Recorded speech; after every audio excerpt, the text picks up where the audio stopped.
Albert Einstein once said, everybody's a genius. But if you judge a fish by its ability to climb a tree, it will live its whole life believing that it is stupid.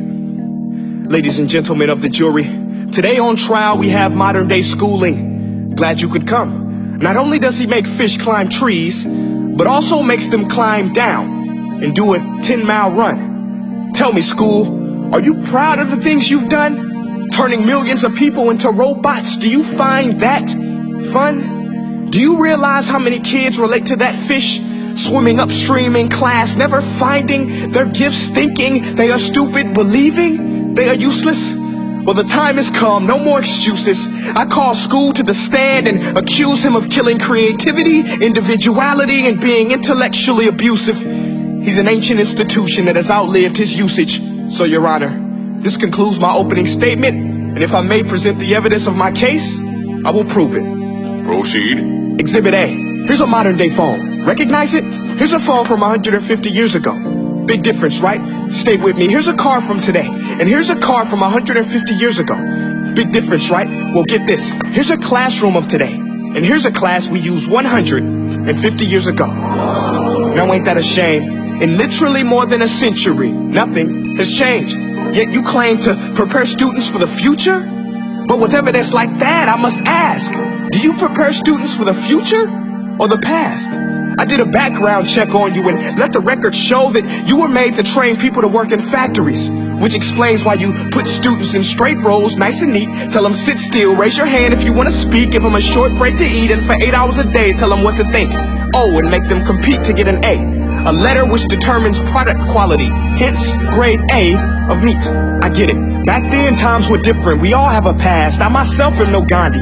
But today, we don't need to make robots zombies. The world has progressed. And now we need people who think creatively, innovatively, critically, independently, with the ability to connect. See, every scientist will tell you that no two brains are the same. And every parent with 2 or more children will confirm that claim.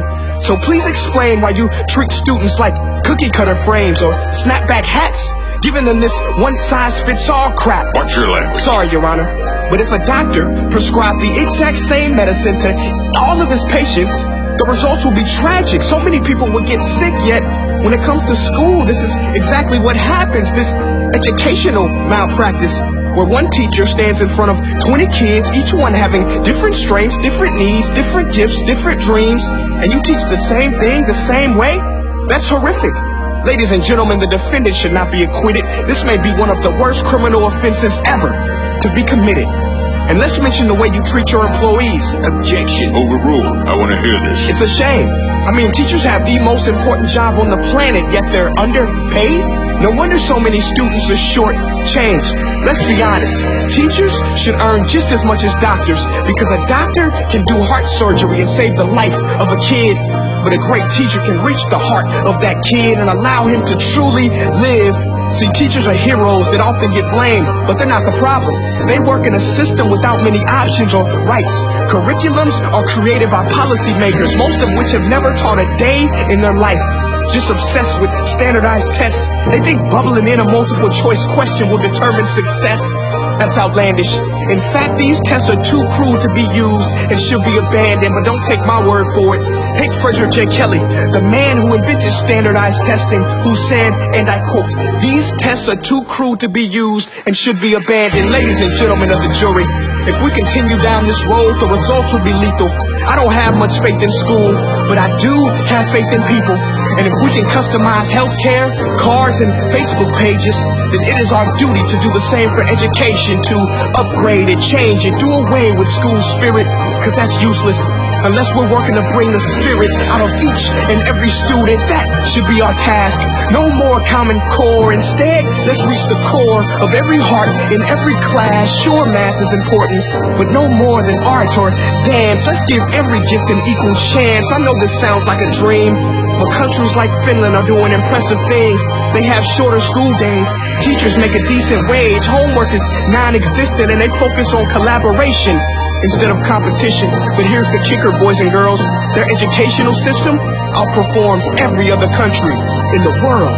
Other places like Singapore are succeeding rapidly. Schools like Montessori, programs like Khan Academy, there is no single solution. But let's get moving, because while students may be 20% of our population, they are 100% of our future. So let's attend to their dreams, and there's no telling what we can achieve. This is a world in which I believe, a world where fish are no longer forced to climb trees. I'll rest my case.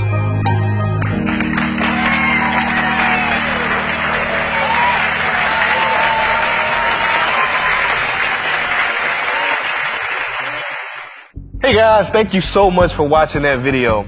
Now, if you haven't joined the family yet, this is what I want you to do. I want you to click like on this page and click see first so that you never miss a beat. Now, for more insider information, offers, and just special challenges, go to my website at princeea.com and sign up for my personal email list. And the last thing I want you to do, you listening? Make each breath count. Peace.